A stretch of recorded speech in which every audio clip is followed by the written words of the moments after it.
Global Typhoon, Chairman TV. Weather update. Helping homeless people. Please subscribe.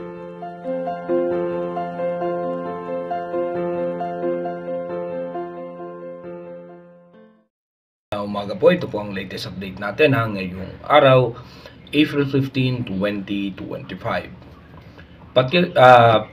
Umiiral pa rin sa ating bansa itong easterlies o yung mainit na hangin na nanggagaling sa dagat Pasipiko.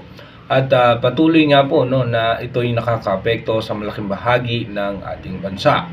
Habang meron naman po tayong frontal system na nakakaapekto naman po yan sa parte ng Batanes at ilang bahagi ng Cagayan Valley. Ayon naman po sa ating advanced weather forecast ng European Center, as of now, wala naman po tayong nakikitang posibleng mabubuong bagyo at puro low pressure area lamang yung ating makikita, pero mababa ang mga tsansa nito as of now na maging isang ganap na bagyo. So expected nga natin dito sa ating rain map animation, mamaya nga pong alas 3 ng hapon, asahan natin na makulimlim ang kaulapan ng Southern Luzon, including Metro Manila at ilang bahagi ng Central and Northern Luzon. At habang dito naman po sa dulong bahagi ng Mindanao, asahan natin may tsansa po ng mga biglaang pagbuhos ng mahina at katamtamang pag-ulan lamang. At pagdating naman po ng alas 8 ng gabi, ganoon pa rin po, ay may tsansa naman ng mga isolated rain shower sa parte naman po ng Metro Manila. Kaya ba yung pag-iingat pa rin po sa ating mga kababayan dahil mainit at maalinsangan pa rin po ang lagay ng ating panahon dahil nga po sa easterlies. Posible nga po ayon sa ating European Center na posible pong umabot hanggang 43 to 47 degrees Celsius yung ating heat index na mararanasan.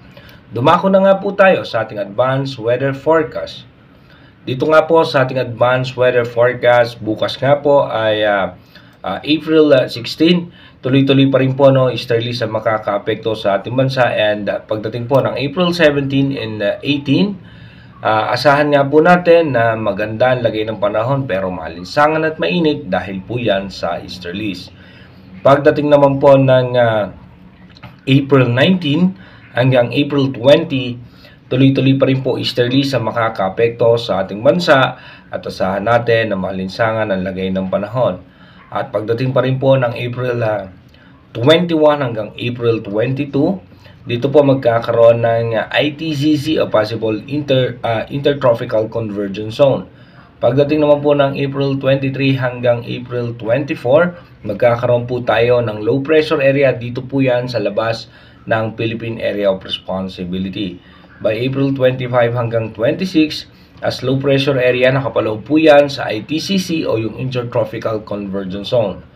Pagdating naman po ng April 27 and 28, possible nga po malusaw itong low pressure area at tuloy-tuloy po ang makakaapekto sa ating bansa itong easterlies o yung mainit na hangin na nanggagaling sa dagat Pasipiko.